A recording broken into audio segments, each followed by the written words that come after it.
Good morning, Mr. Prentice and members of the council, and I want to welcome everybody to our first breakfast of this council period, Council 23.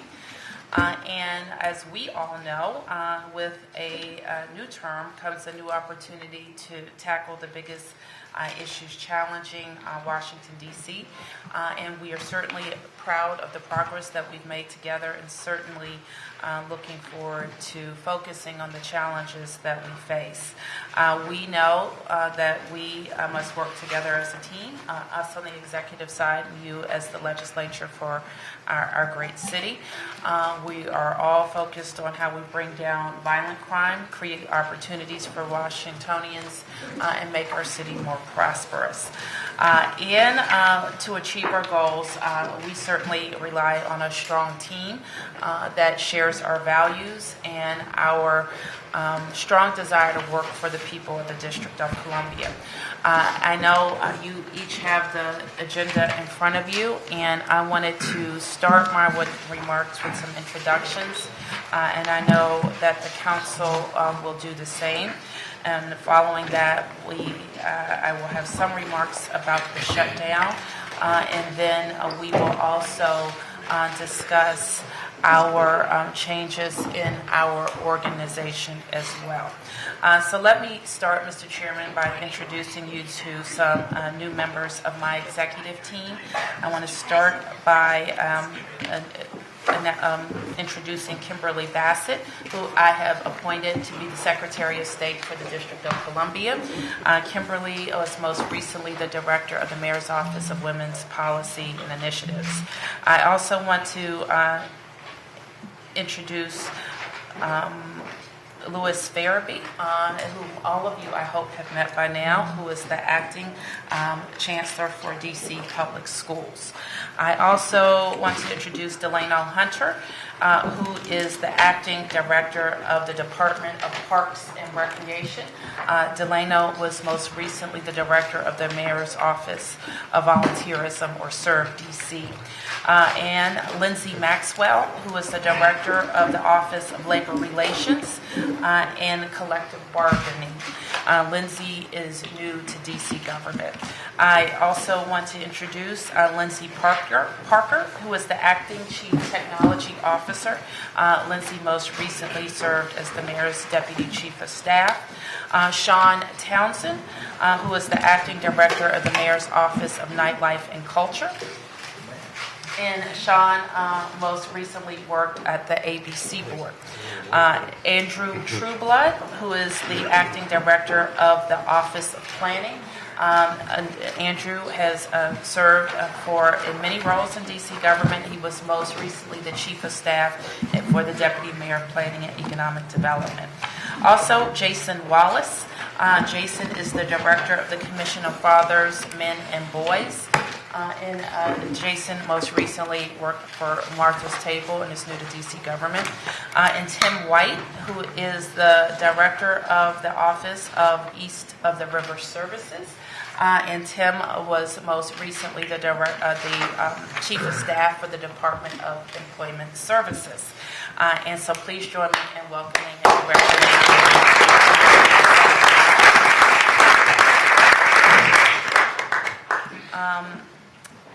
and Ben de Guzman as the acting director, I left out Ben de Guzman, of the Mayor's Office of Asian and Pacific Islander Affairs. Congratulations. So let me just say a couple of things about the shutdown. First of all, we are all very happy that D.C. government it was not affected by the shutdown, and we want to thank our Congresswoman for putting in place a lasting legislation that prevents D.C. government from being a part of shutdown activities. And we were all then reminded that we weren't in the difficult position of many of our residents in not receiving one or maybe two paychecks.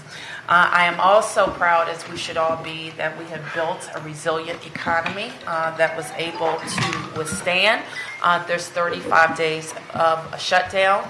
but we are also reminded that we are not shutdown proof, recession proof, and we have to be mindful of how we handle our affairs in the face of an erratic federal government, but there could be other real disasters that happen, or downturns that affect revenues coming in and how we manage the affairs of DC government.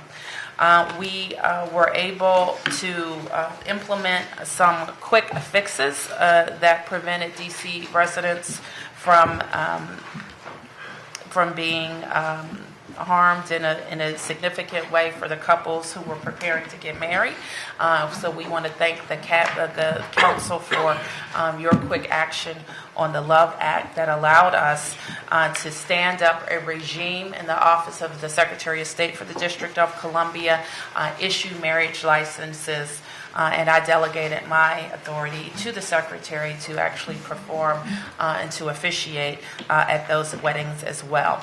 I also want to thank the HFA, the Housing Finance Agency, for its quick action in creating the mortgage assistance program, and that would have allowed, and they have it in place in the event that we have a future emergency as such, for short-term loans for DC residents who are mortgage holders who experience the inability to pay during the shutdown.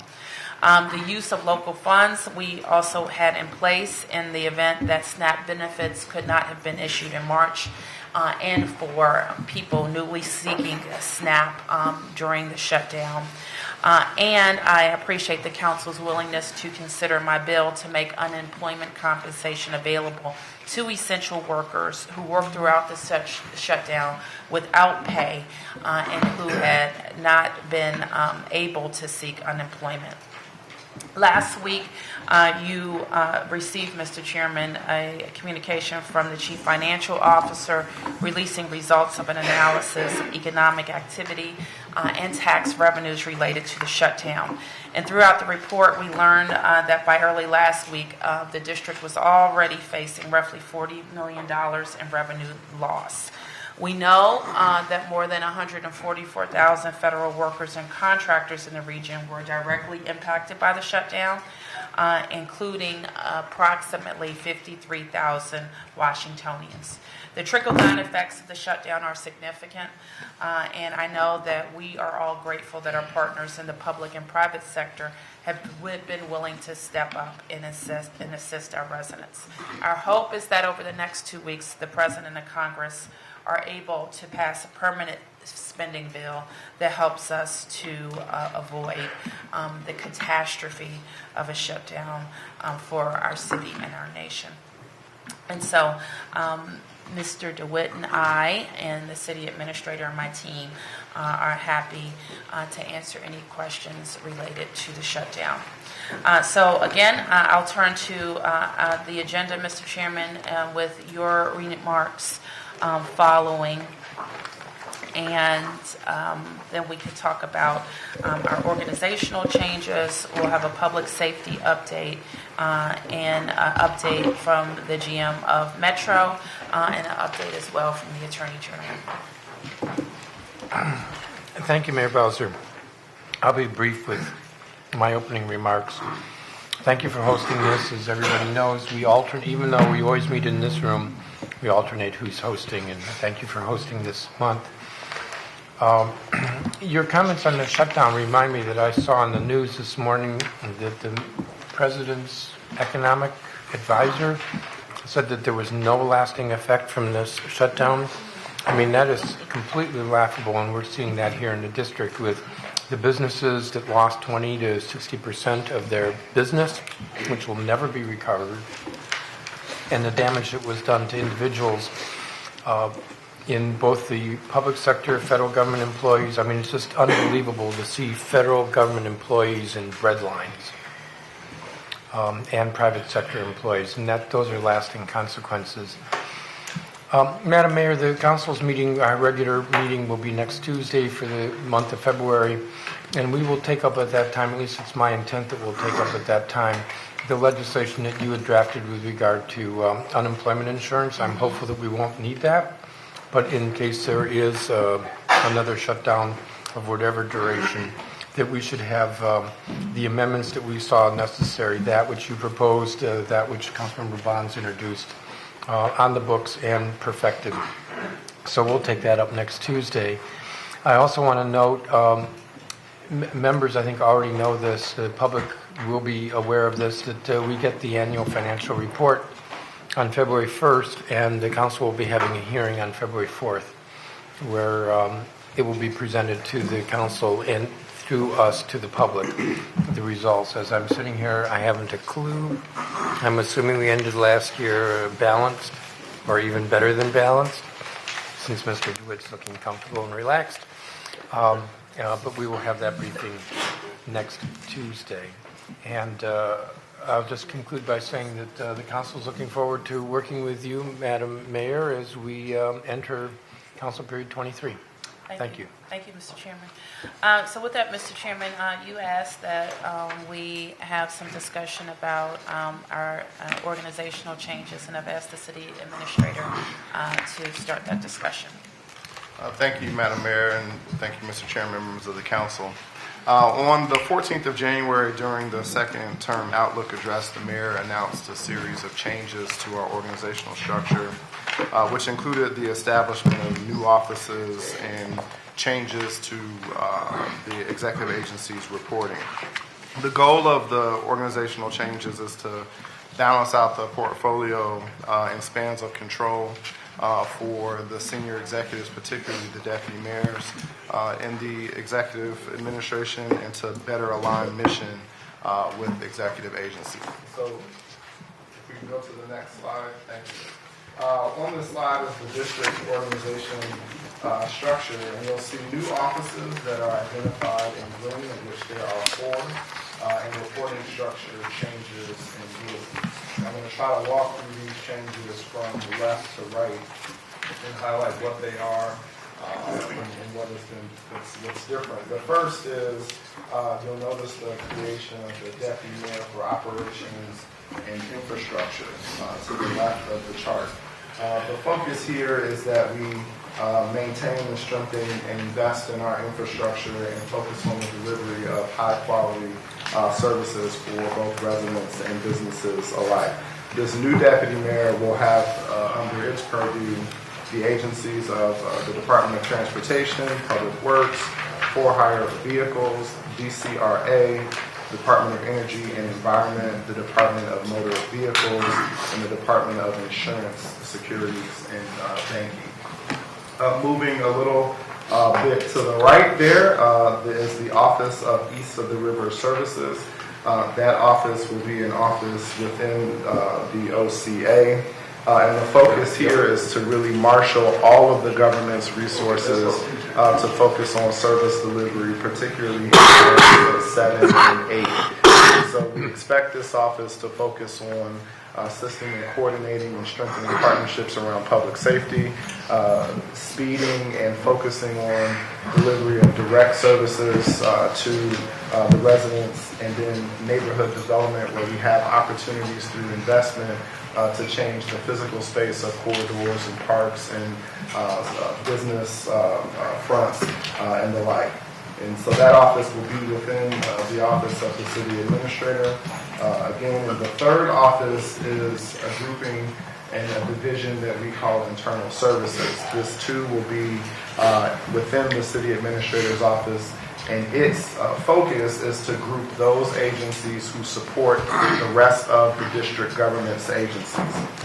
And so you'll see in that cluster all of the agencies that serve other district government agencies like OCTO, the Office of Contracting and Procurement, the Department of Human Resources, Risk Management, Disability Rights, the Office of Labor Relations and Collective Bargaining, and the Department of General Services. That office will be led by an assistant city administrator.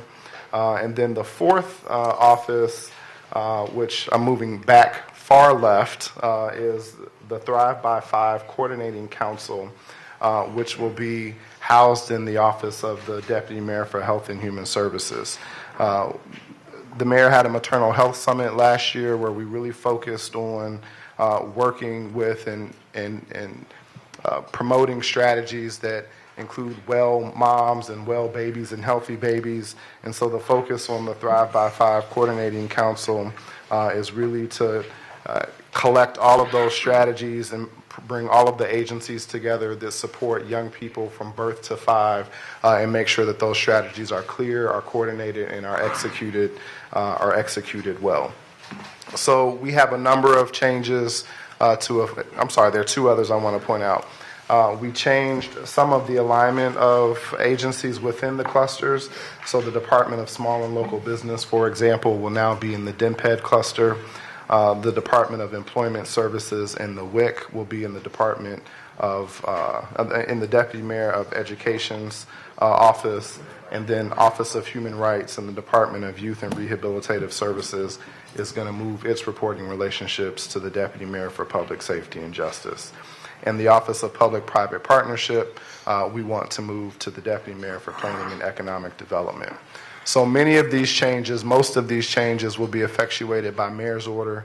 One will require legislation, and that's to move the Office of Public-Private Partnerships to DMPED. Since it was created by statute, we'll have to move it by statute. So we will advance a bill later this year to do that.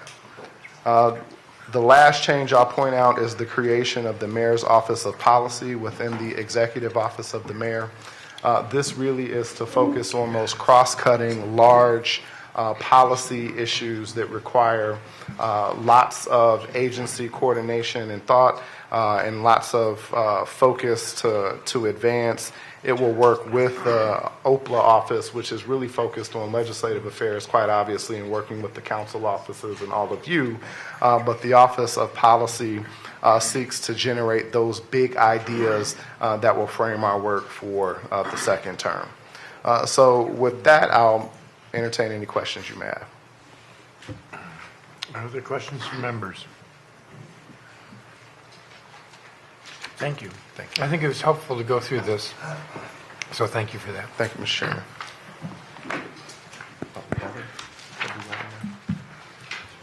Mr. Chairman, before we move to the next agenda item, I just wanted to give an update on the upcoming weather event today that we're preparing for.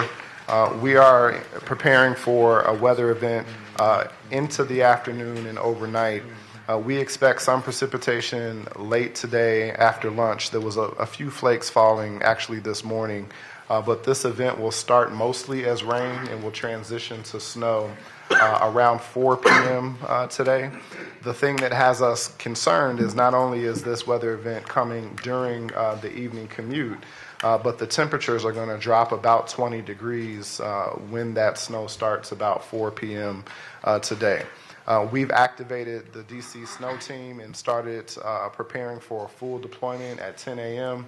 The National Highway System team will be activated and start to hit our primary routes at 12 p.m. The municipal fleet will be deployed, which is over 300 pieces of equipment to hit all of our routes, including our residential and secondary routes. We did some pre-treatment overnight and into this morning, but because we're expecting rain first, we're limited in our ability to do pre-treatment and even drop salt when we deploy until this event transitions to snow, at which points our crews will be staged and ready to drop the salt. We expect much of the snow to be light and moderate from about 3 p.m. to 7 p.m. We expect icing after dark, and temperatures will remain in the 20 or so degrees throughout the night and perhaps drop to the teens overnight.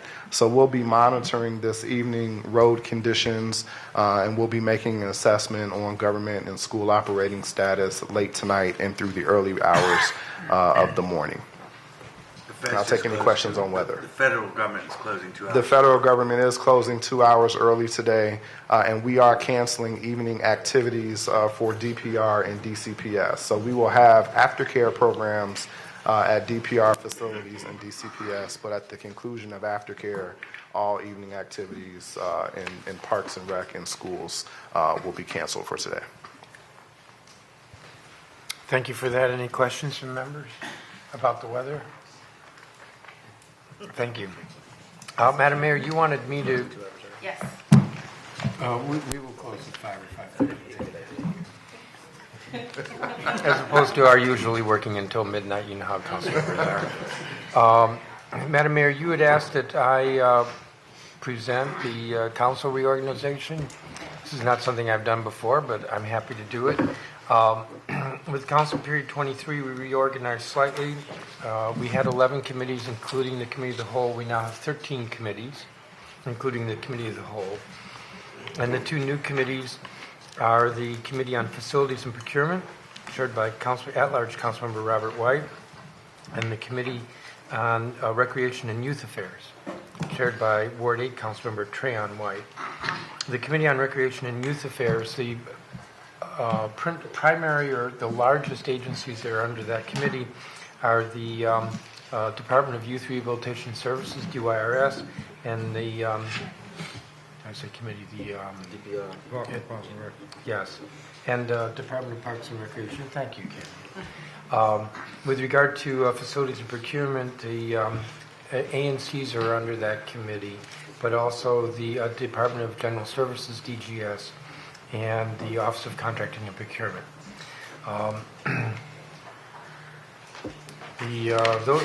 In terms of structuring or restructuring, those are the primary changes. With regard to the council, the committee chairs, other than the two new committee chairs, the committee chairs remained unchanged, and largely, but not entirely, the membership on the committees remained unchanged. So the council continues through its committees to have a focus on housing, with a committee on housing chaired by Councilmember Bonds, and a focus on education with the education committee chaired by Councilmember David Grasso, but now a little bit more of a focus on internal issues like DGS and procurement, with the committee focused on that. And I think that the Committee on Recreation and Youth Affairs will help to bring activities that folks often haven't linked together, but they do link together in terms of helping youth in our city. And with that, I'm happy to take questions if you have any. Questions? Thank you. Thank you. So next, Mr. Chairman, I've asked Deputy Mayor Donahue to provide an update on public safety. Good morning, everyone. Good morning. So I'm going to, as you all know, 2018 was a bad year for the city in homicides. January of this year is even worse. So I'm here to walk through some of the things that we put in place last year that we're going to continue to focus on this year. I can spend hours talking about this. I'll spend a few minutes. And I'm also joined, in addition to the Chief of Police, by Clinton Lacey, Michelle Garcia, and Dale McFadden, all people who will play a critical role over the next year in trying to bring down homicides. I'm going to do this in two parts, and forgive me by seeming like I'm going to rush through it, because I do want to get to your thoughts and questions. The first part is really trying to help you understand some of the trends that we saw looking at the cases and the data, and then try to spend a few minutes highlighting some of the programs that I'm going to selectively talk about of things that, if we're successful, will really make a meaningful impact in 19. In the first slide after the cover, I just have some numbers, and I want to sort of walk through the story that this sort of paints when we started to look at this very closely in the second half of last year. The first is what you know. We have 160 homicides in 2018. That was 44 more than the last year. It was almost the exact same number that we finished 2015 as.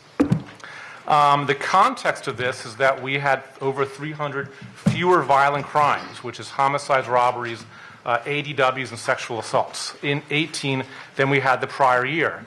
And normally, if you look at graphs of violent crime and homicides, and you look at it almost anywhere, they tend to mirror each other. A drop in one is a drop in the other. If you look at this country over the past 20 years, you see the lines almost entirely connected.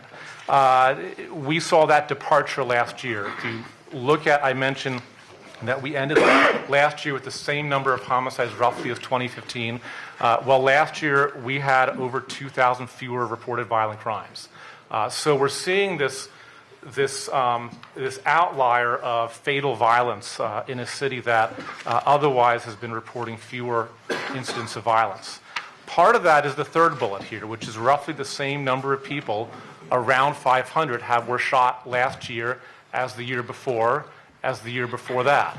And so to some extent, when we looked at this, we thought and we realized that the change and reduction in violence in some cases camouflages the reality that people know in communities that have gunfire, which is they still hear gunfire and people still get shot.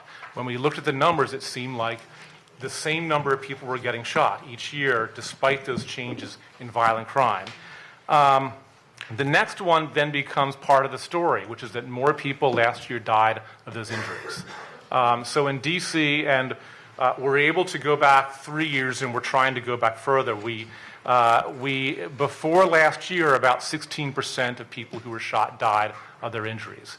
Last year, 23% of people who were shot died of the injuries. So that's a 7-point jump, which may not seem large, but if you apply it to 500 people, and that is the last bullet, that's about 34 more homicides that we had last year because people were dying at a greater rate. To put it differently, if we had a 7-point swing down, so the same thing happened, but in the opposite direction, we would have broken the city's records for the fewest homicides.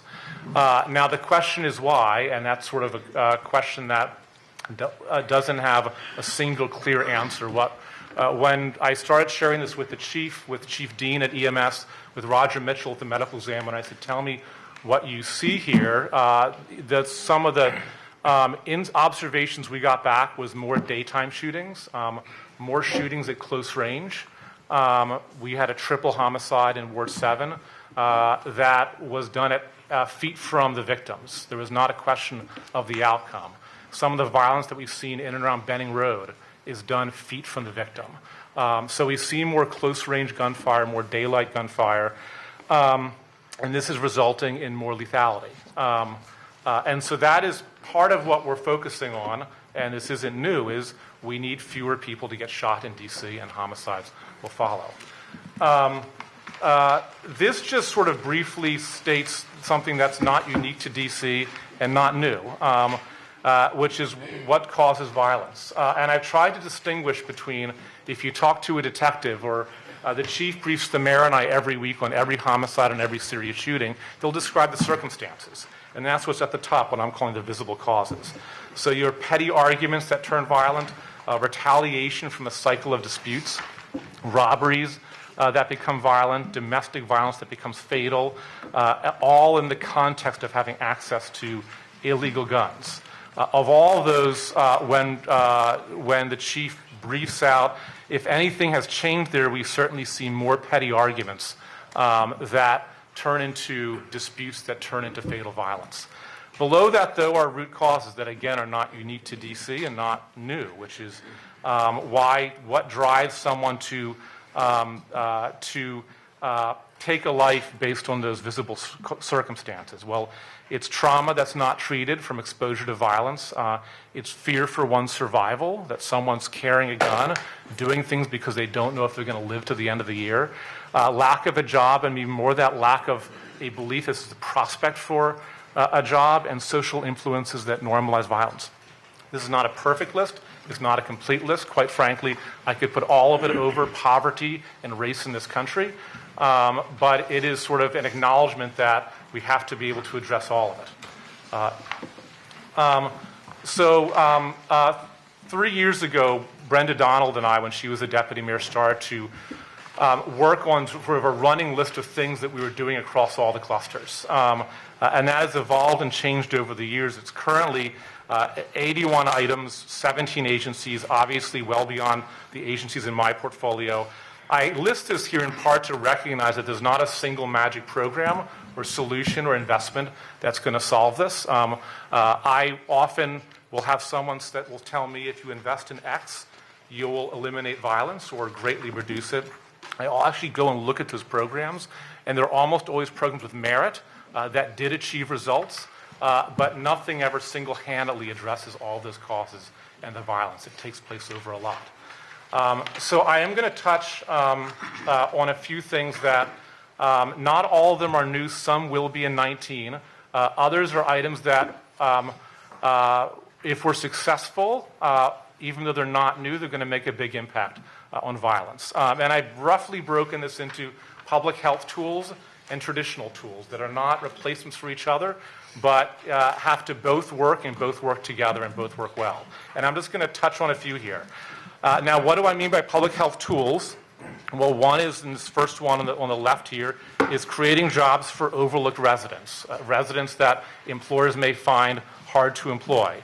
We'll open, and this is the second bullet down, a Ready Center at the DC jail that's going to connect people. Everyone at the DC jail will go through it to connect to services that they qualify for. That'll start to really increase involvement and enrollment in city services.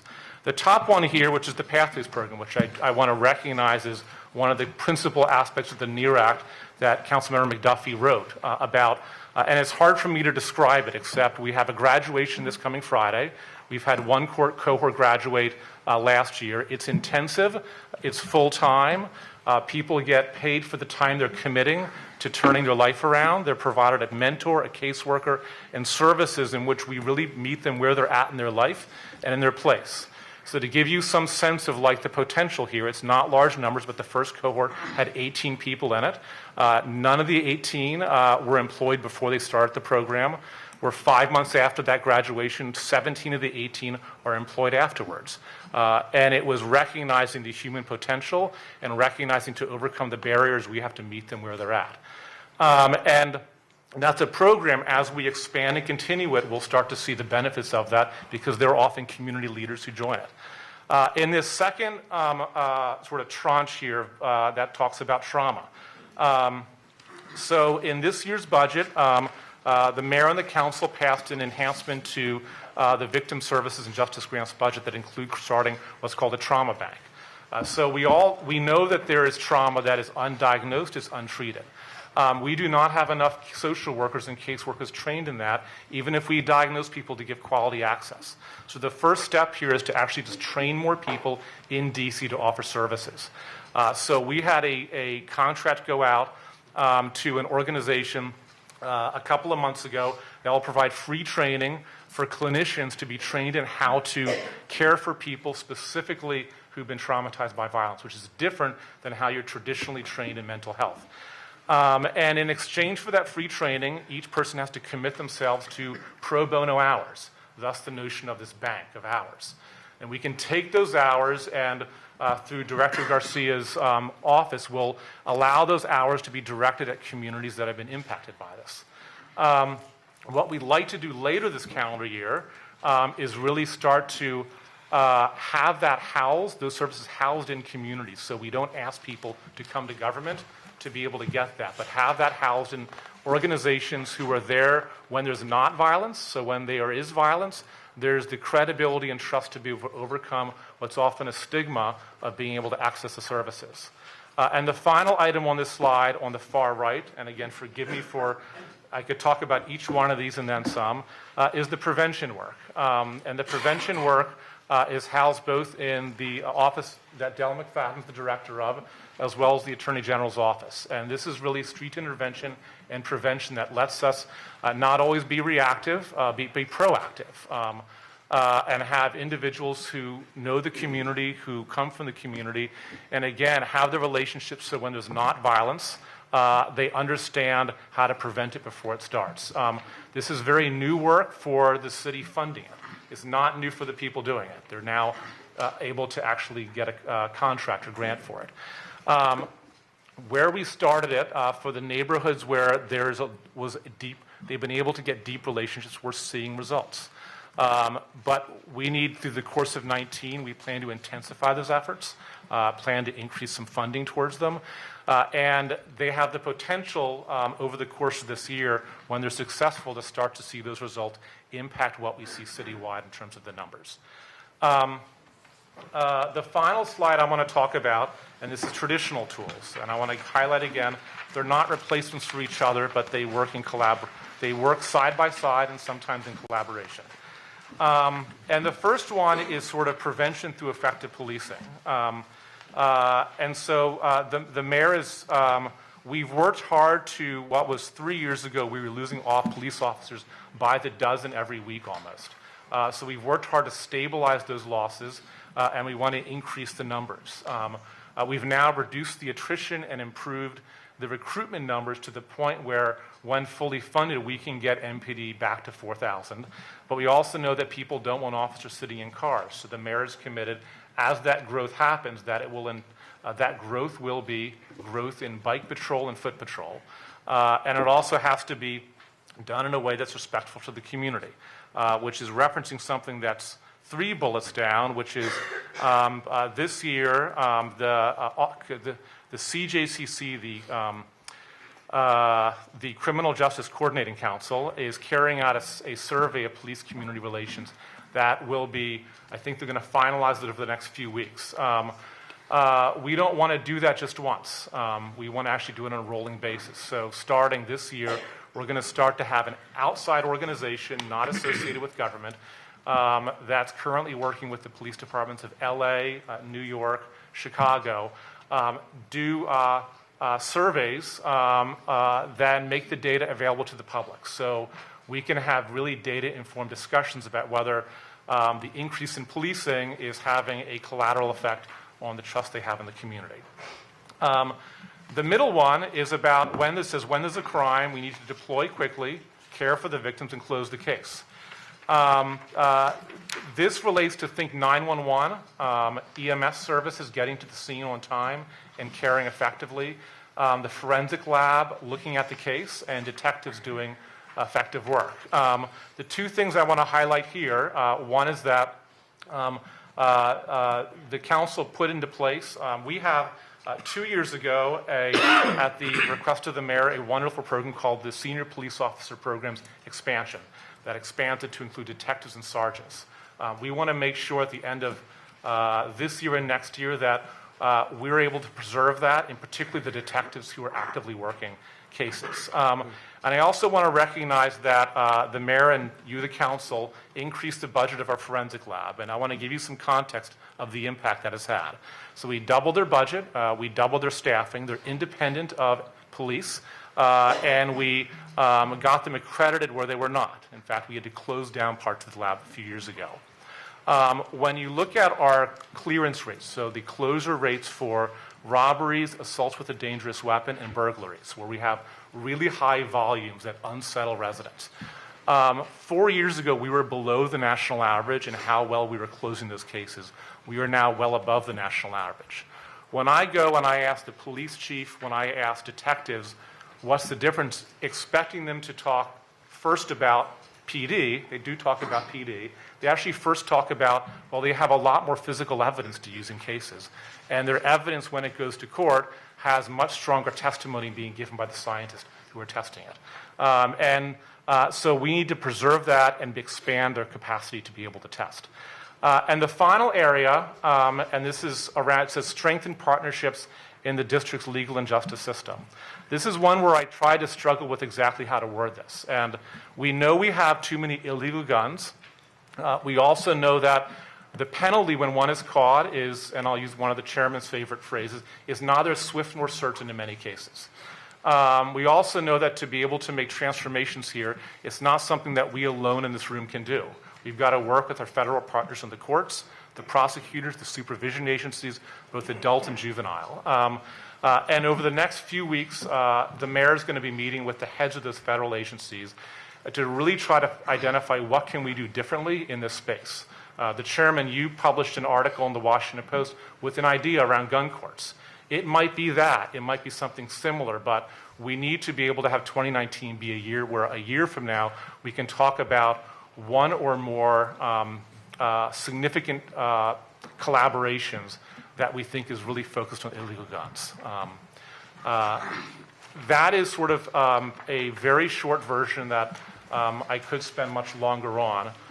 There is a hearing on Thursday that Councilmember Allen is having with the ONE's office, with the Attorney General's office, to be able to go into more detail. And I've also brought folks here to be able to respond to your questions.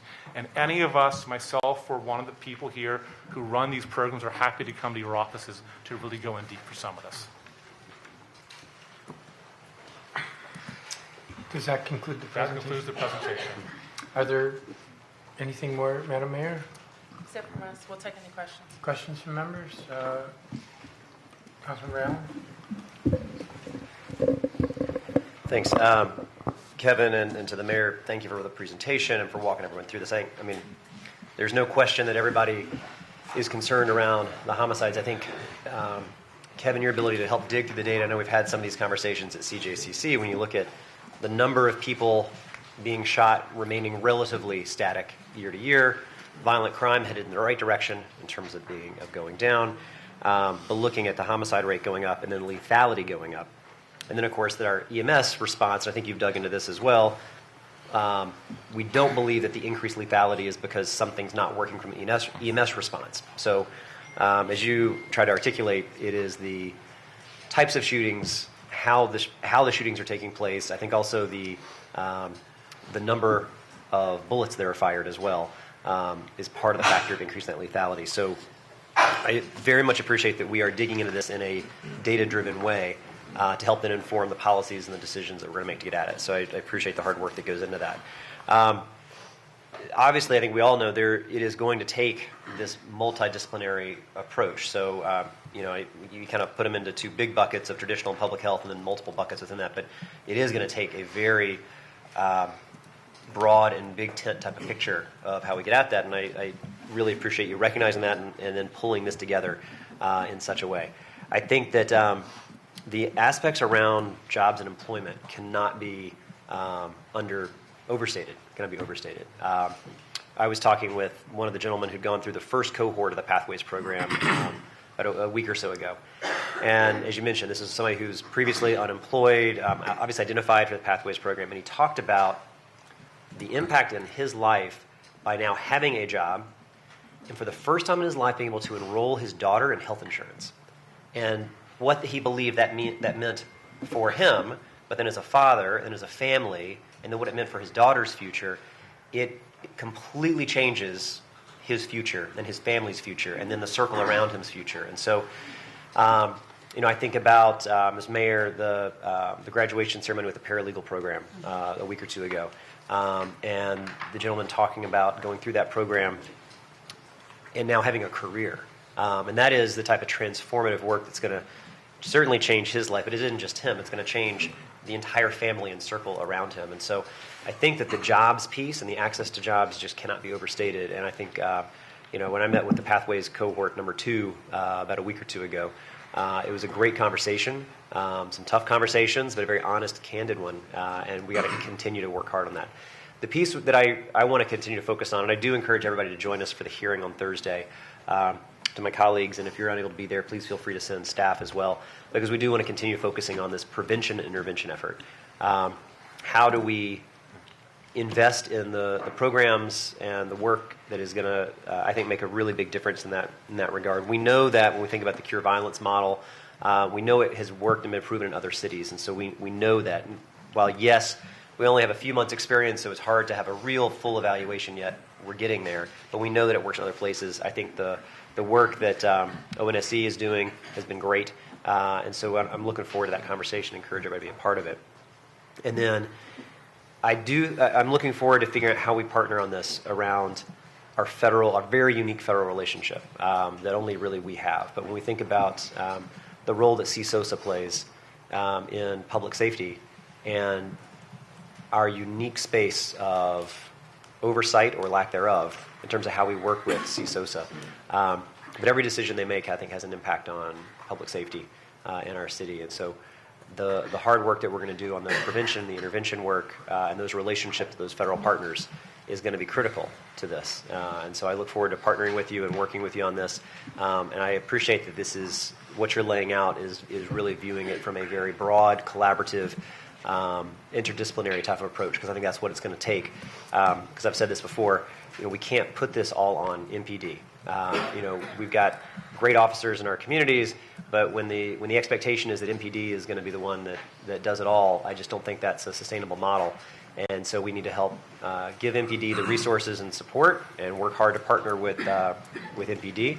But all this other stuff, I think, is going to have a huge impact on the prevention intervention.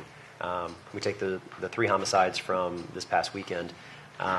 I've been talking with some of the, I know from the team from ONSE and some of the grantees there are in the community where the family members of those 3 victims are, trying to help both provide support, but then also get ahead of what could be retaliation, or try to get into that cycle and break it before we see it happen again.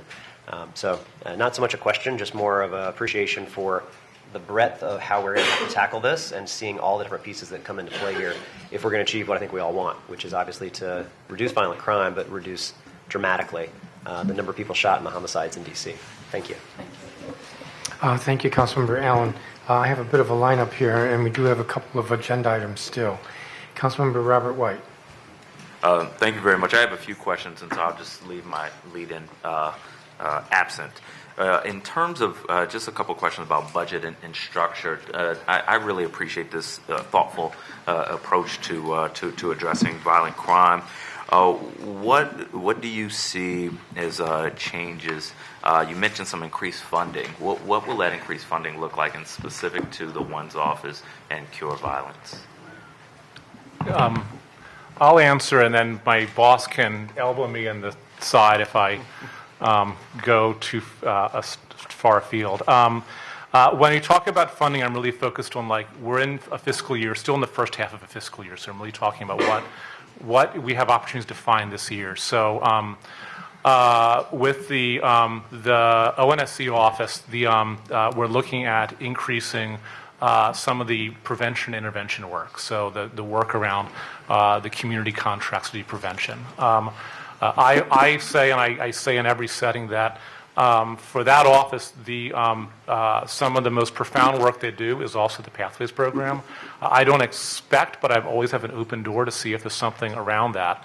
Where we will have a big focus around that program is as the cohorts are part of subsidized employment.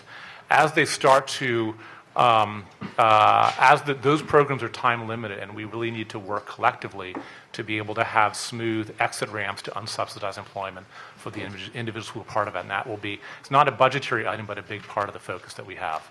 Budgetarily, I think we're looking at ways to intensify some of the prevention contracts in that office. And the Ready Center, is that part of the portal? Yes, so the portal was not a popular name, but a really popular concept. So we actually went to the residents in the D.C. jail and had them come up with different ideas for names. And READY is an acronym. It's a long acronym, but they like the Ready Center is what the community at the jail sort of identified as the right name for that. That's going to roll out in the next couple of weeks, and it's a physical presence right within the jail's campus, right behind the jail, where people can get connected to services. And those other agencies will have employees at the jail in the center, which makes it different than a caseworker who's part of DOC simply making an appointment somewhere else. So they'll actually meet the DMV employee, the DOES employee, to be able to understand what the city offers to those individuals. Thank you. And finally, is there, since, as you mentioned, many of these efforts don't fall under your role as Deputy Mayor for Public Safety, is there a coordinating top official who can make sure that these efforts work seamlessly? I am the top official in the sense that my bottom line, more than anything else, is a safer city. And I've had incredibly collaborative relationships with every other deputy mayor and director, and that comes from the mayor telling everyone that when it comes to public safety, you've got to say yes and be involved. Thank you. Thank you, Mayor. Councilmember McDuffie. Thank you. Let me begin just briefly by thanking you, Deputy Mayor Donahue, as well as the mayor, and all the folks on the team who have been implementing the aspects of the Gnarrk, particularly the Office of Neighborhood Safety and Engagement. I've seen great strides over the last year or so since the office has been stood up, and anecdotally at least, I could see where the efforts by the office have had an impact, both in the conversations that I've had with individuals who have been fortunate enough to be a part of the Pathways program, and also from people in neighborhoods where they've felt and seen the impact of the violence interrupters who are in their communities. That being said, I'm interested in your thoughts on whether you talked about resources. You talked about increased budget funding. One of the things that I find challenging, and I look forward to Councilmember Allen's oversight hearing on Thursday, because I think what's important is that there's coordination with the work that you all are doing and the work that Attorney General Racine is doing. It's essentially the same thing. It is based on the Cure Violence model. They have different names, and I know that this council was responsible for funding the efforts initially by the Attorney General's office, and whether people agree with that or not, the idea and the motivation is the same, is to do exactly what you all are doing through the Office of Neighborhood Safety and Engagement. What I've seen in my experience, going to these scenes where there's been shootings and speaking to families and also talking to individuals who are still involved in some of the things that are happening in these neighborhoods, there seems to be an imbalance in resources. And I'd love for you, as you look at the 2020 budget, to not only look at the opportunities for better workforce, and not better, but more workforce development opportunities like Pathways program, but figuring out how you can, and maybe you can just, this is my question, I guess, are there opportunities to respond immediately if one of the violence interrupters identifies somebody who is active, who is at the highest risk of committing gun violence, to put them in a program immediately? I know Pathways are 6 months. They have cohorts. What's available to those individuals who are in the trenches, who are trying to identify these individuals and bring them off the street and into a more structured environment? I can speak to that.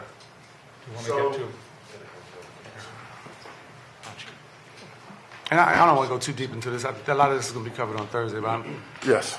that's one of the things that I keep hearing about. So, Councilmember, as you know, every day the one's office, either through emails or being out in the community, identify individuals that is we feel are perfect for the Pathways program. However, it is a 6-month program, and depending on the start date, we may not be able to get individuals into the program, but based on what they're interested in, and looking at the government agencies, we try very hard to get them connected to a service or support within DC government. So what they identify, if they want to do HVAC, if they want their CDL, whatever it is that they identify will help them from playing some of the roles in the community, we immediately get those individuals to those programs, using relationships as well, and using the power of being the one's office and the mayor's cabinet to get those individuals off the street and out of harm's way. And so just to go a little bit more into it, from doing the work, of course, you find out different situations and scenarios around community safety. So we move immediately on those situations when we find out that a person is in harm's way, or they're being released from DC jail, or they're being released from the hospital. That's something that we do on a daily basis. We have outstanding staff that has a history of doing this work, and they're able to get those individuals where they need to be rather quickly. Okay. That's good news. And I also I agree with the initial comment about we just need better collaboration, if not more integration between the different programs. We work well together, but that has to, that has to also be always reflected in the communities where it's happening. And I take your question to also just be a suggestion around sort of opportunities to be able to immediately connect people, which we'll also look at if there's innovations as we go through the budget process. And we have tried to do that, Council Member, with our youth population, with 18 to 24-year-olds, and Career Connections has allowed us to do that. A lot of the people that we're talking about are outside of that age range and need more intense services and higher paying jobs, to be quite frank with you. So we need to get them in better paid opportunities. And Kevin mentioned this, and I'll emphasize it, that there is a lot of work to do further downstream, or further down the line, let me say, because we have to have positions for our participants in Pathways when the subsidized opportunities are available, and we're very focused on that. as well. And it's not a huge pool of private employers that have lined up to say, I want to take your Pathways participants. And so I think we all have a role to play, and certainly it has my attention on making sure that we have some private sector opportunities available, as we have done very intense work for 6 months with people to try to change their trajectory, their outlook on the opportunities that are available to them, and we have to focus on permanent employment opportunities as well. And just to sum it up, I appreciate your comments, Madam Mayor, and if I could, I'd love to be able to work with you all on that piece and work with Councilman Rowland, because that's one of the components where I hear a lot of folks who work with this population feeling a little frustrated. They know that there are efforts on the part of you all and the city, but not enough is available. And I think the private sector, there are some opportunities there. I've had some preliminary conversations with people in industry and love to be able to work with you all to identify specifically some industries and individuals who might be able to assist with employment opportunities. Thank you, Councilmember McDuffie. Councilmember Bonds? Thank you very much, Chairman, and thank you to Mr. Donahue for your, I think, what is a great piece of paper that tells us how things can work and should work, and we appreciate it very much. I think it's a great strategy, and I believe that we're having success.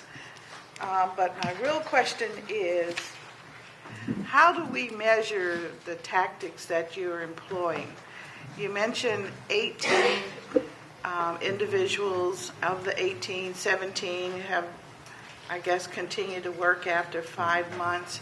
I'm just trying to get a handle on how we're going to measure our success, because that's the bottom line. We can have these little victories, but we know that the issue is Mammoth. And it's all related to the fear people have in community from hearing the gunshots and just wondering if it's going to come to their neighborhood next. It's all very related. And we're working, it sounds like we're working night and day to try to get a handle on it. But how can we be assured that the community of Washington, D.C. is understanding this issue and is going to be with you in order to help make the results that we need? And to that, I wanted to ask you, you said to my colleague, Robert, that, something about what it would cost, because we're asking, do we need to come up with $100 million like the mayor did for the trust fund? Do you see what I'm saying? I mean, how real serious are we about this? And I'm not trying to put you on the spot, because I'm sure when we have the hearing on Thursday, all of this will come out. But, what are we really going to do? And how precious is life?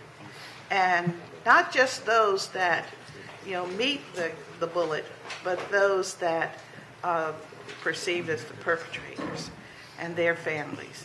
Just had to put it out there, Madam Mayor. Let me take that in sort of the order you said them in. So in terms of how do we know it's making a difference, how do you measure it? So not in one way, but in a few ways. There's not one clean way to measure each program.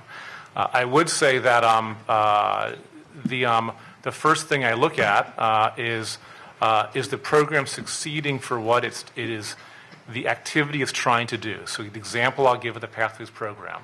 I can measure how many people they went after and how many showed up on day 1 and showed up on day 10. We can measure how many got employed and whether they stayed employed in that position 1 month, 5 months after, and we do.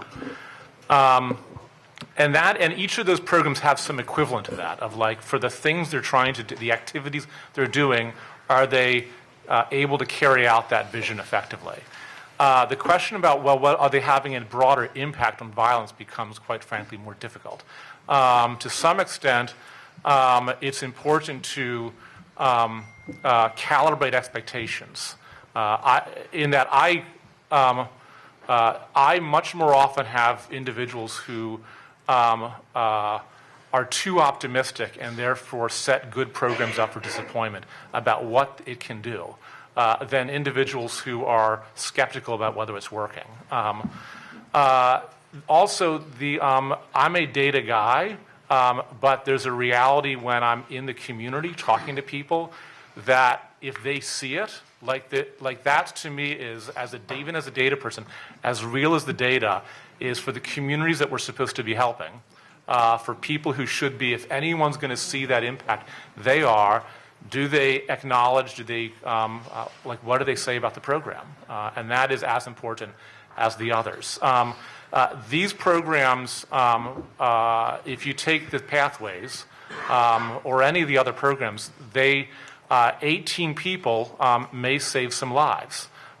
We may not prove that, but there are ways to, when programs are more mature, you can actually do more formal evaluations. But I never recommend that for programs that are so early and new that they're going to be evolving what it is they do. To your final question about the budget, it is,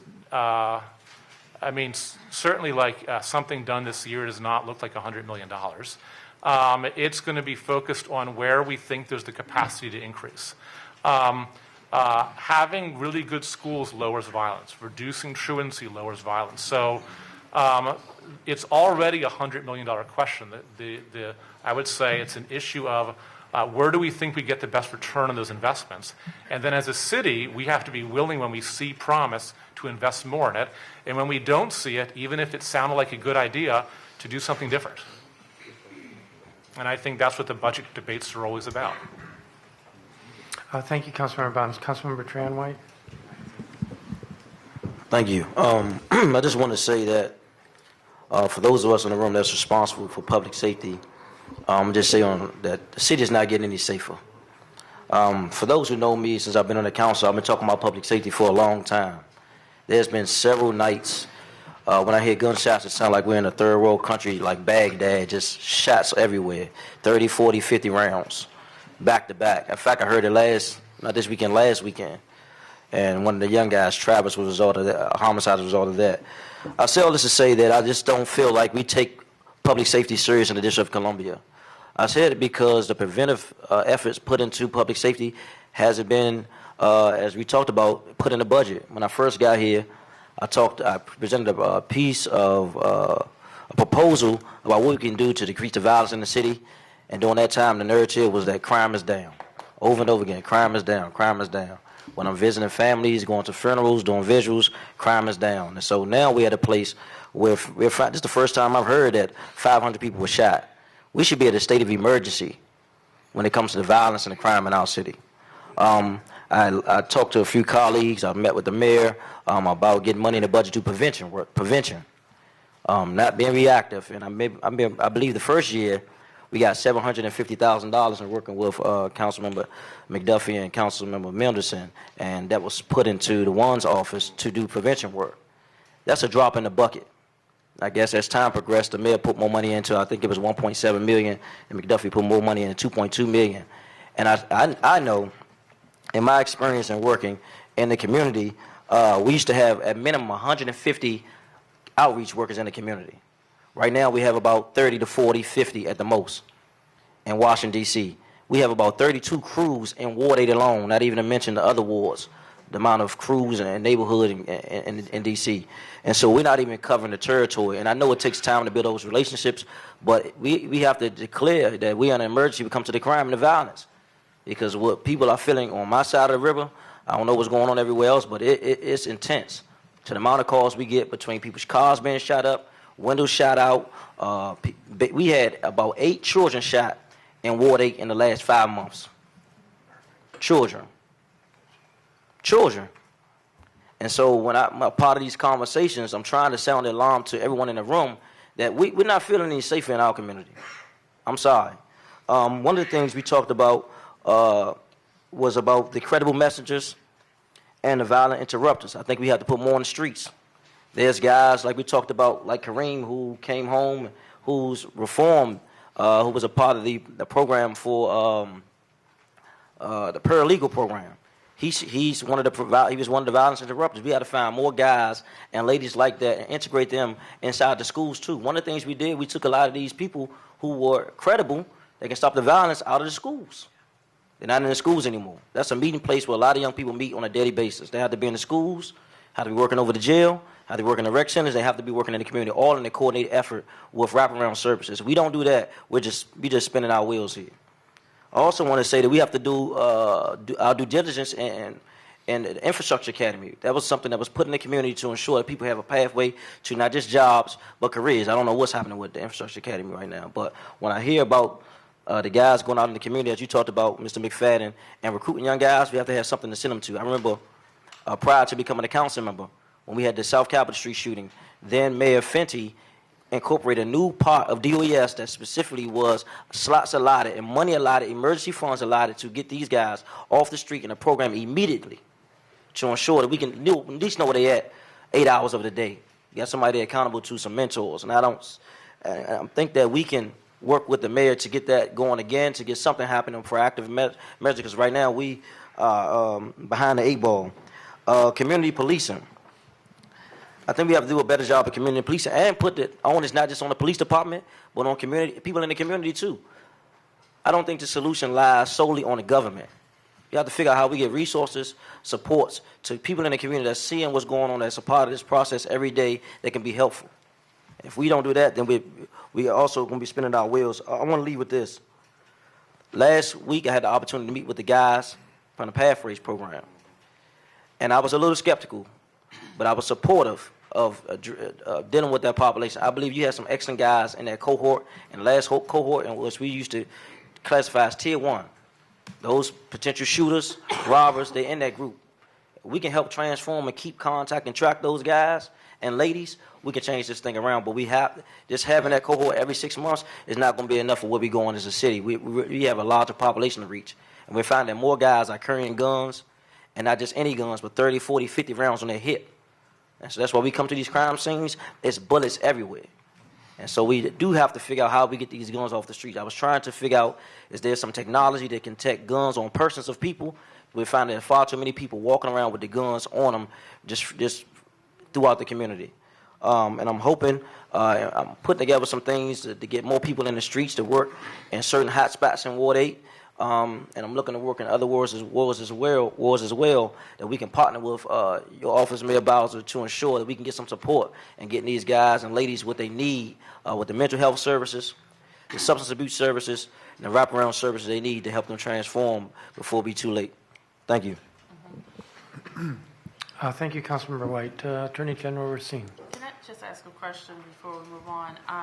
What do you mean by technology to detect guns on people? So I remember there was a time in D.C. where people, when there was the clubs open, police had the technology to determine if somebody had a gun in their car. I don't know what that technology was, but they would determine if people had guns in their car. I don't know if technology has evolved since then to determine if people have guns in their persons, but I was just suggesting that we can probably do some research and find, in 2019, they have lead detectors to figure out if that's possible. Now, I don't know. You're walking through something. Are you suggesting that people are walking through something? So they had something to detect guns in cars in the parking lot at the clubs. This is a few years ago. Okay. So I don't know what that was. I think it was right around the time Lanier was coming in and Ramsey was going out. They was doing lead detectors on cars at the clubs. Okay. We'll look into that. All right. Attorney General Racine, you had a question.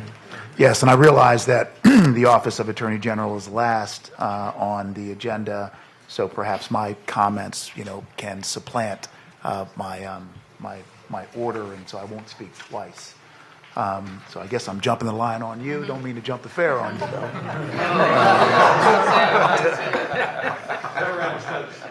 Okay, all right. Let me just say, just as an overall observation from just sitting here, that I really think that we're on a progressive road to doing that which Kevin really, I think, articulated well, which is approaching law enforcement, reduction of violence, and in treating trauma on the multi-level basis that it really requires. And that while certainly in these meetings and in other engagements, it's quite natural for us to be critical sometimes of each other about what we're doing, what we can do more of.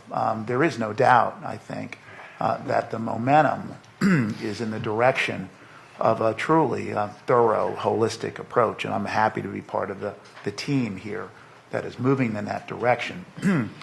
Let me start by just interjecting on what Council Member Bonds asked about the level of investment with respect to violence interruption.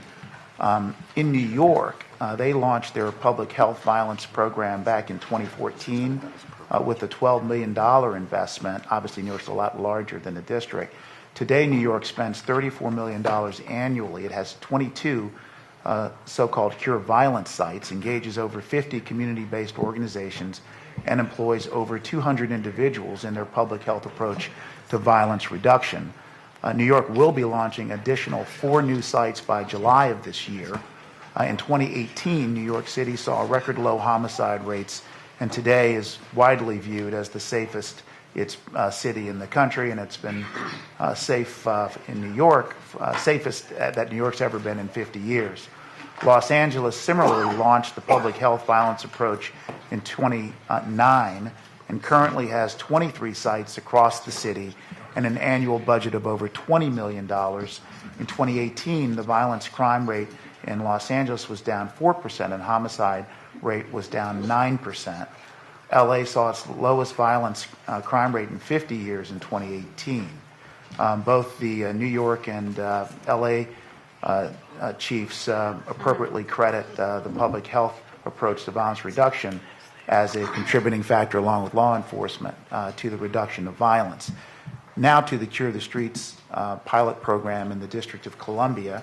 As you know, the council helped launch the pilot back in May of 2018, and now we've been going through today. I can report that for this pilot, we chose 2 sites. One site surrounding Trenton and Waller Place Southeast in Cluster 39 of Ward 8 within the Congress Heights and Washington Highland areas.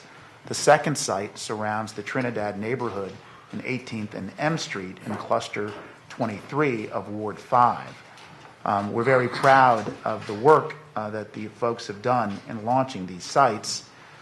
By August 23, 2018, the community-based organization, Gnarrk, that's the National Advancement of Returning Citizens, was selected to host the 2 Cure the Street pilot sites, hired 20 credible individuals to perform the core work of violence interruption, outreach, public education, and supervision, and brought Cure Violence trainers to the district to provide Cure the Street staff with over 60 hours of intensive training and launched the pilot sites.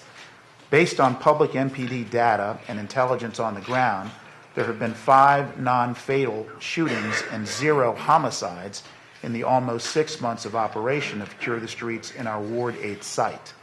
In our Ward 5 site, over 6 months, there have been 3 non-fatal shootings and 0 homicides. Compared to the larger surrounding cluster, our target areas have been relatively safe and quiet since August. On Ward 8, our Ward 8 site sits within Cluster 39, as I mentioned. It encompasses PSAs 705 and 706. Over the last 6 months, those communities have seen 17 non-fatal shootings and 4 homicides. The surrounding cluster in Ward 5, made up of PSAs 506 and 507, have seen 7 non-fatal shootings and 5 homicides over the last 6 months. I'm really happy to report that thanks to the mayor's partnership, the pilot is going to be extended through the end of the fiscal year and perhaps even go into 2020. Lastly, I do want to indicate and look forward to getting around the table with the mayor and the council here that the Office of Attorney General is really focused on the guns and the illegal guns. And the statistics are really just shocking. Something like 90% of gun dealers never have any of their guns end up as so-called crime guns, resulting in criminality. Just 10% of the dealers of guns in America are responsible for the overwhelming majority of crime guns. And as we know, we protect our D.C. gun laws, but our neighbors in Virginia and Maryland and other southern jurisdictions with more lax gun laws export the guns essentially here. So we're looking very, very carefully at strategies, legal lawsuits that we might bring against some of these dealers, and we look forward to advancing the discussion. Big point here is I think the violence interruption, so far the data is showing that it is contributing and working, and no doubt I think it would sustain a larger request for more funding. Thanks. Thank you. Jack. Councilman Moran. Thank you. I have 2 quick points I want to make, and then I want to go into the metro if we can, because everyone's getting tired and it's getting late. The 2 quick points. Everyone has mentioned funding. This was mentioned now. As everyone knows, there's a bill in my committee, the sports gambling sole source bill, that I hope to vote on tomorrow and at the full council that will bring $90 million to this problem. $45 million goes to the early childhood education, and $45 million goes exactly to violence prevention. That will be available come September, or won't be available come September, depending on whether we pass this or not. Yesterday, a number of people from Ward 7 and 8 came and testified saying, please get the money. Please get the money. So I just wanted to put that out there. Secondly, for Kevin, at the hearing on Thursday, I'll be asking this question. We have a history in this city. Forget everybody else. We have a history here. From 1985 to 1995, the homicides increased every year till we hit 500.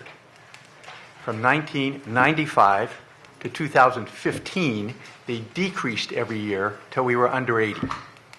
What did we do during that time period that had that happen? Chief, you and I have been here been on the force 29 years. I've been on the council 28 years. And so we saw that. We saw the increase and we saw the decrease. What did we do? All this conversation we're having here today, I've heard 20 times before. The programs we talk about, they just had different names. They were roving leaders, they were this, they were that. But what did we do during that 20-year time period that brought the homicide rate from 500 to 80? I will say a couple of things to start. We can Yeah. have a larger conversation in the hearing, of course. We professionalized our police force. We also improved our community police relations, and we transformed our schools and neighborhoods. So there were more opportunities in our city, and people were engaged in keeping their neighborhoods safe. And the same in many cases is true today. We saw in 2015, we had a spike in 2015. In 2016 and 17, we saw it go down. In 2018, we saw it go up.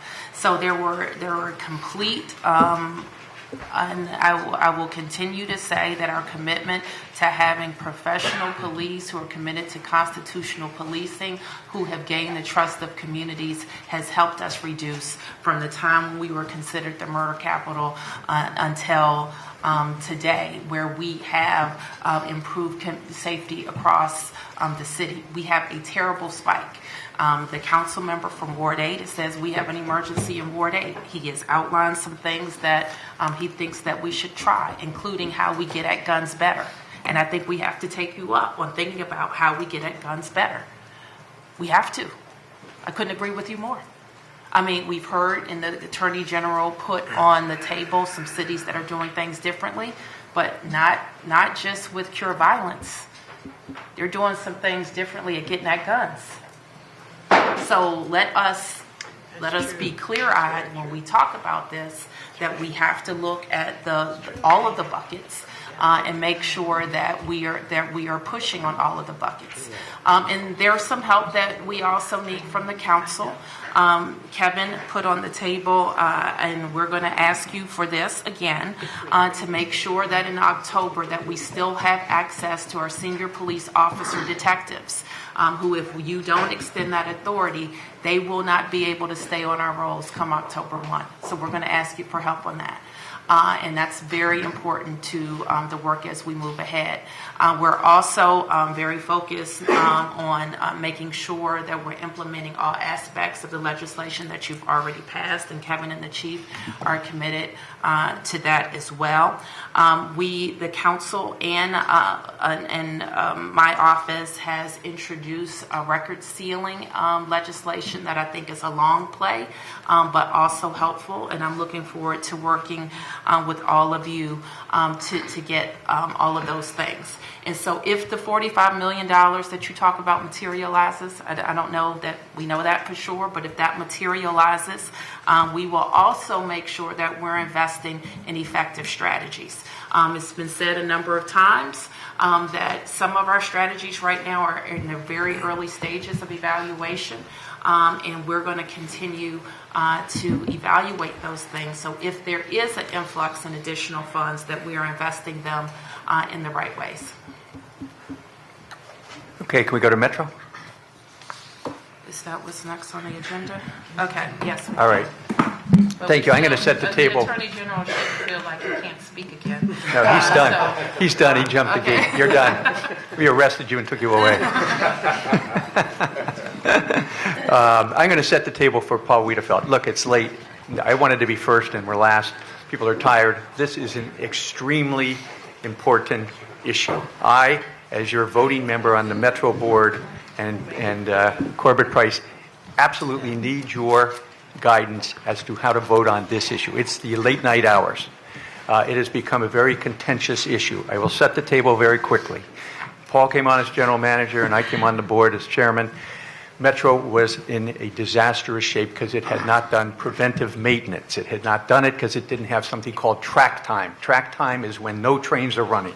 Not single tracking, not any of that. No trains are running. As you know, we only have 2 tracks. If no trains are running, we have to shut the system down. What Paul determined is if we shut down early, opened up later, it would give us 7.5 hours of more track time, and that has been very beneficial in helping us get the preventive maintenance under control. The way it was set up, though, 2 years ago, because closing down early affects the city more than anybody else, and particularly my ward more than anywhere else, and Charles and Brienne, because we have a lot of the restaurants and everything. So closing down early affects us. It was set up that 2 years ago that it would sunset on June 30th of this year. It sunsets. So we have to take a vote to do something. Let it sunset, and if we want to keep it in place, we have to vote to keep it in place. So the district is in a position of having a veto. If both Corbett and I vote no, it doesn't come back, it sunsets, and we go back to the late night hours. That's the position we've all taken now. Paul wants to, and I asked him to come today to make a presentation because it has costs. It has financial costs, and it has cost in the amount of preventive maintenance we will not be able to do. And then a third component is that the other 6 board members, there's 8 voters, the other 6, 2 from Maryland, 2 from Virginia, 2 from the federal government, all oppose this idea. They want to keep the hours just like they are. They don't want to go back to the old hours. So it's just Corbett and I alone who want to go back to the old hours. And then finally, the Federal Transit Administration has sent us a letter here, and it's a letter that basically says they have oversight for the safety of Metro. They seized oversight when we had the fires back 4 or 5 years ago, and have said essentially if you go back to the old hours, there will be ramifications. They don't really say what they'll be, but there will be ramifications, so whatever that means. So that's setting the table. I want Paul to present what he presented to us as a board last week, and then I want your guidance, the mayor and the council, the position you want Corbett and I to take by February 14th, which is the committee vote. We need to know how to vote on that day. So, Paul, why don't you take it away and make the presentation? Okay. Good morning. First and foremost, I want to thank the mayor and the city council for the dedicated funding, because that is what has allowed us to get it after some of these safety and reliability issues. With me today is Laura Mason. She heads up our rail operations side of the house, and she'll do a little bit more detailed presentation. But I wanted to show one video, if I could.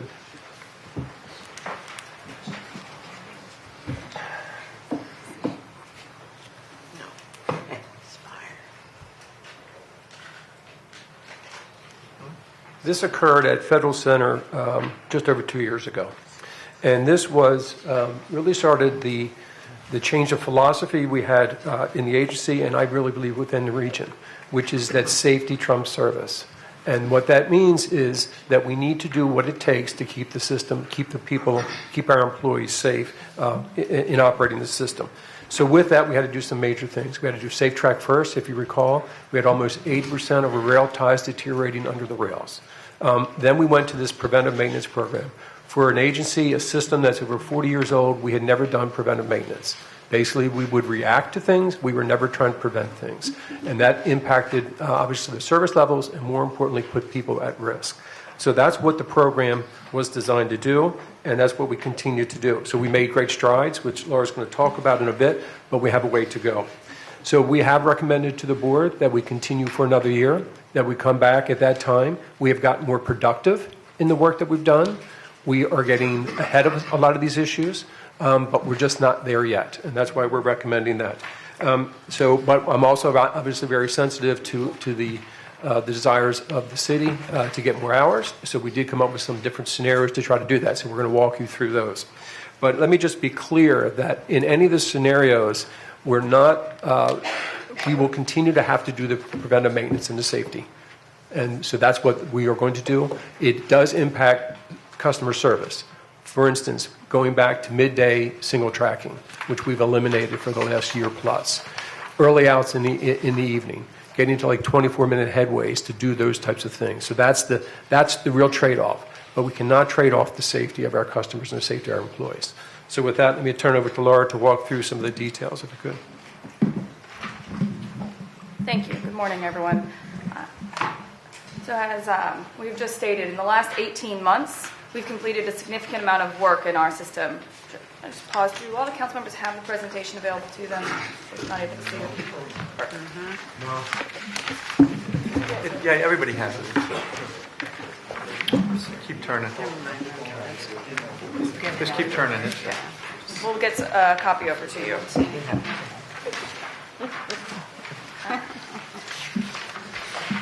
So following the completion of SafeTrack and the implementation of these 6 new preventive maintenance programs, in the last 18 months, we've reduced our unscheduled track outages, meaning service disruptions during passenger service, by over 50%. Our on-time train performance, so our customers being able to get to their destination as planned, has reached its highest level in 8 years. However, our track fires, one of our most critical types of incidents we track, has reduced by only 20%, which indicates there is still more work to be done. In 2017, with the change in hours, our service hours were reduced by 5%, by 8 hours, but we were able to double our productive working time. With that time, we implemented the 6 preventive maintenance programs you see listed. They are grouped into 2 buckets. One on electrical fires, as these are our most severe incidents that we are most focused on eliminating. We are cleaning our track beds more thoroughly. We're about 46% complete with that program through the end of 2018. We are doing cable measuring. This is testing our high voltage cables to ensure they're safe for service. And we're about 35% of the way through that program. It will take us a full 4 years to complete a system-wide pass. And stray current testing. This is a type of testing that requires checking the electrical isolation of the tracks as a whole. This is, again, what prevents fires, finding out where electricity can leak and cause that fire. And we are about 23% through the system. On track defects, these are the types of incidents that cause service interruptions, where we have to single track or suspend service to get out and fix a defect that could affect how the train moves through an area. So not a fire, but a potential for a derailment. Those programs tend to be shorter in nature, so we're farther along on them, but they are things that we repeat. Torquing is about tightening our track infrastructure and making sure it is sound, and we do that every year. Tamping we do every other year, so we're 50% of the way through. We need more time to complete and sustain this program. And switch maintenance is about maintaining our interlockings, where trains cross over or turn around. And again, we're about halfway through. So in order to have this conversation, I want to take a moment to explain how we use our overnight window, because this is really the crux of the question when we discuss our span of service. Within a 5-hour window, a lot of that time is actually not productive working time. So from where we publish the end of passenger service For a full hour afterwards, we still have trains, mostly with passengers on them, moving through the system to the end of the line and into the yard to be laid up for the night. Once the trains are off the line, it takes between 30 minutes to an hour to safely set up a work zone, to move the people and crews into place and to bring down the power and enable them to get to work. At the end of the night, we need at least half an hour or so to safely restore those work zones, bring power back up, check our signaling system, and 30 minutes for trains to be moving before the published start of passenger service in order to have trains at the station when customers expect them at 5 a.m. So again, out of a 5-hour window, we have about 2 hours of productive time, and that's really the shortest window that we can make effective. And within that 2-hour window, we have many, many activities that have to take place. We have inspections that are driven by our engineering standards, by NTSB and FTA recommendations, and things we've learned from our peers across the U.S. and across the world of things that we must do for safety. We have our capital program. Thanks to the funding provided recently, we have increased capital work executed overnight by over 300%.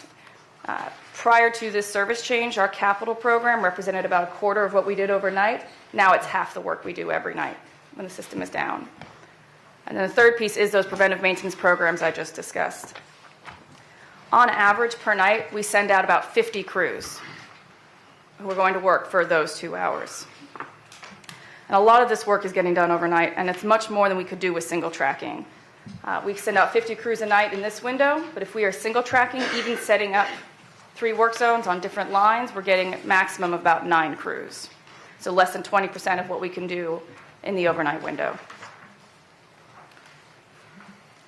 So now let's look to when we can place these windows, understanding now the time that we need, where can we place them within the 24-hour clock to minimize the impact to our customers. So we looked at the ridership side of the challenge. When is demand for rail service greatest so that we can find the optimal, i.e. least disruptive time for our overnight maintenance window? This graph charts the total number of riders expected to be impacted in the following 5 hours. Again, thinking about the 5 hours as the minimum amount of time we need to get productive work done. And this graph reflects our 2016 ridership, i.e. before we cut the service, so we could get an accurate picture of our late night ridership.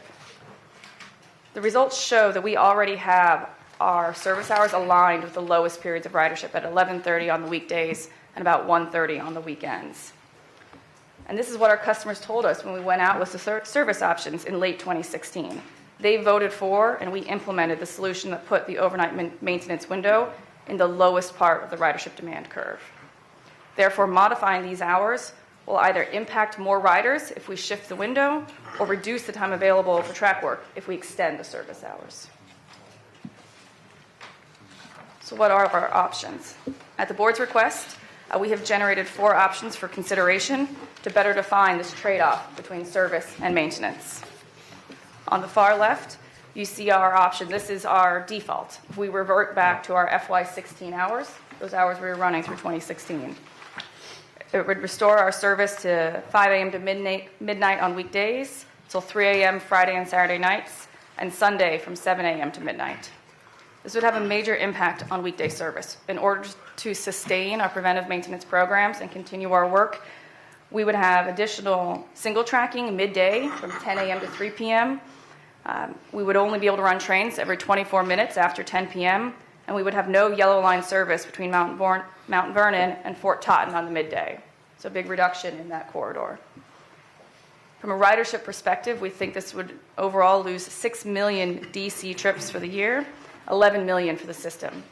To Mr. Evans' point about district trips, for the purposes of this discussion this morning, we have actually broken down our ridership by system-wide and by district, defining as trips that take place entirely within the district and those that start or end in the district, as those represent either your residents commuting out or employees or patrons of your businesses coming in to the district. We then created Alternative A. This is focused on the late night riders. So this is shifting our hours so that we open later and stay open and close later for the midnight to 3 a.m. service. Here we'd have a little bit more weeknight single tracking, slightly longer wait for trains, but it's a relatively small reduction in our total work windows. And the ridership lost is 2.5 million system-wide and 1 million DC trips. Alternative B is looking at extending the hours, but on the weekends only, until 2 a.m. Under this scenario, we'd still have a little bit more weekend single tracking to make up for the hours lost, but it would be confined to those weekend nights. And here we'd see a ridership gain of about 0.2 million DC trips and 0.4 million trips system-wide, but no ridership loss. And alternative C is what Metro recommended to the board in December, which is to maintain our current hours. All of these options do have costs associated with them, which are shown at the bottom of the slide. These costs represent the sum total of both the increased expenses of running additional hours of service, as well as the lost revenue forecast with any ridership losses. And they are respectively $45 million for our default option of reverting back to FY16. Alternative A is an increased cost of $9 million, and alternative B is $4 million. There is no cost associated with maintaining our current hours, as our FY20 budget is based on our current hours. Delving a little farther into the ridership impact to understand what this means for the District of Columbia. Again, we looked at your constituents, so defining district ridership as those trips that are within DC, so we use that as a proxy of residency, and trips that start or end in DC, meaning residents that may be commuting out or employees and patrons of DC businesses coming into the District of Columbia. What you can see on the chart on the right is that the solid red trips are those trips that take place entirely within DC, and the light red is those with a start or end in DC. Those bars show the hundreds of thousands of trips lost on an annual basis. The green bars at the top show the trips added. Again, dark green is trips within DC, light green is the trips with one endpoint in DC. And you can see the scale of the challenge here, is that while we can increase ridership in the late night, the cost of daytime ridership is quite severe. If we revert to our FY16 hours, we estimate that we will lose 20 district trips for every single district trip gained. Even looking at the comparison between alternative A versus B, so going to 3 a.m. closure versus 2 a.m. and giving up the morning hours, we would lose 12 district trips in those morning hours for every trip gained in that last hour between 2 and 3 a.m.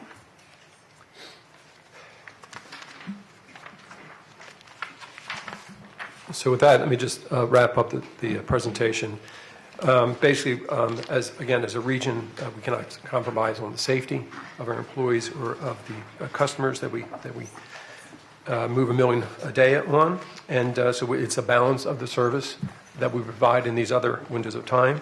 Through this program, though, we have improved the overall quality of the service. We're hitting our schedule almost 90% of the time because we're not hitting people in midday or early evening, and by doing this work through the middle of the night.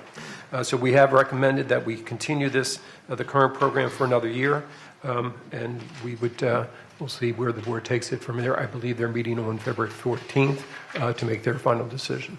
Correct. So back to the mayor in the chair. How do you want to handle this going forward?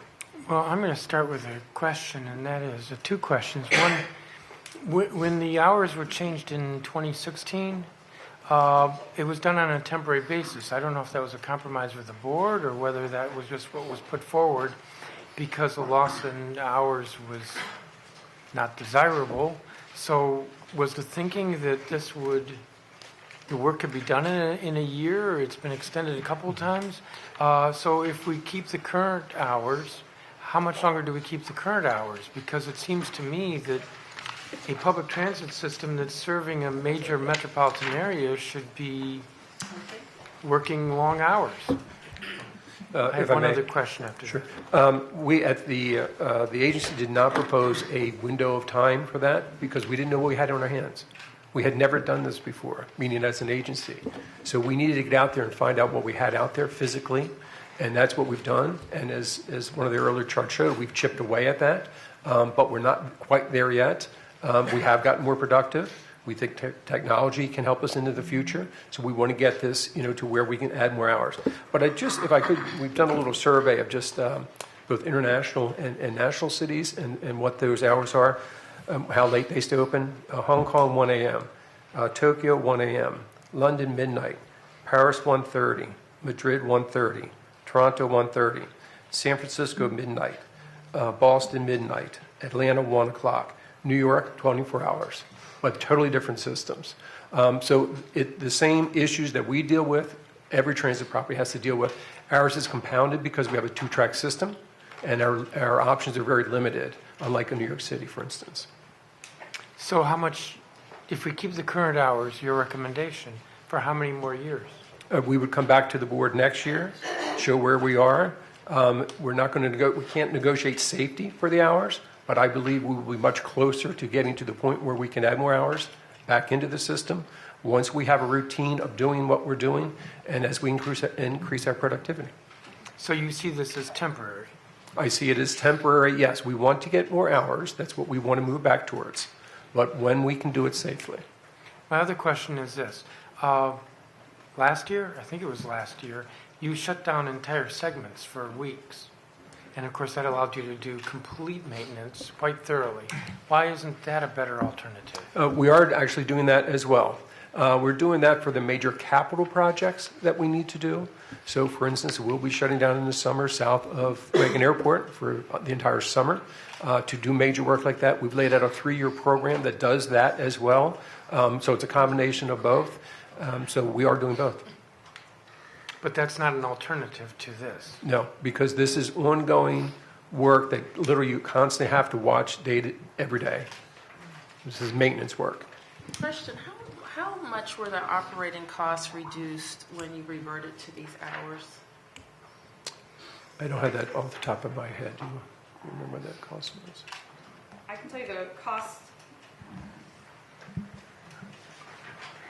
So to add the hours that's a different question. My question was, how much were they reduced? Because I don't remember a $45 million reduction. Do you? Where that breaks down, if I may provide the numbers. Just ask Jeff, do you remember a $45 million reduction? I don't.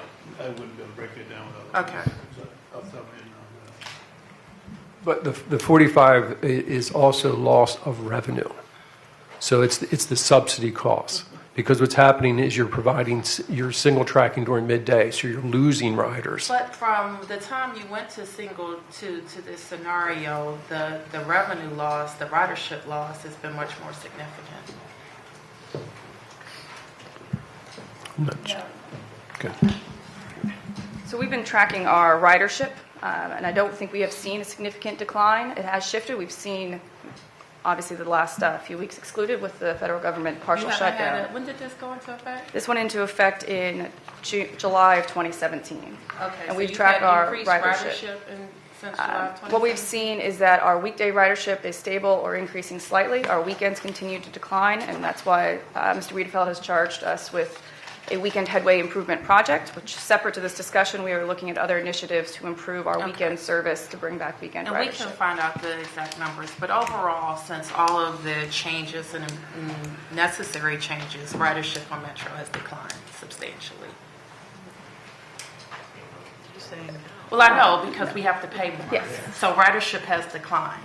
And so I think while we all have to figure out, and we will ask our team to look at these numbers more closely about why the only scenarios that you have submitted to us include lost ridership, instead of including better ways that Metro can do this work more effectively.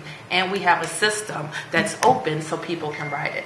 All of us have made a substantial commitment to making sure that Metro has what it needs. And I think Metro needs to do a little bit more to make sure that this region has what it needs to stay open. We didn't go through all of that, so we have a system that can't support our workers, can't support our businesses, and can't support our people. So I think that there's work to do, Jack. There's work to do. And these kind of white elephant scenarios isn't it. So that's where I stand. Okay. Comments from other members? So, Jack, you're getting silence from your colleagues. What are you comfortable doing? I'll look to you for guidance. Look to me? You and the mayor. And we'll figure out what to do by next Thursday. Okay. Those are our agenda items. Anything else on this? If not, I think we're done. Thank you. We'll do this again the fourth Tuesday in February. Thank you, Madam Mayor.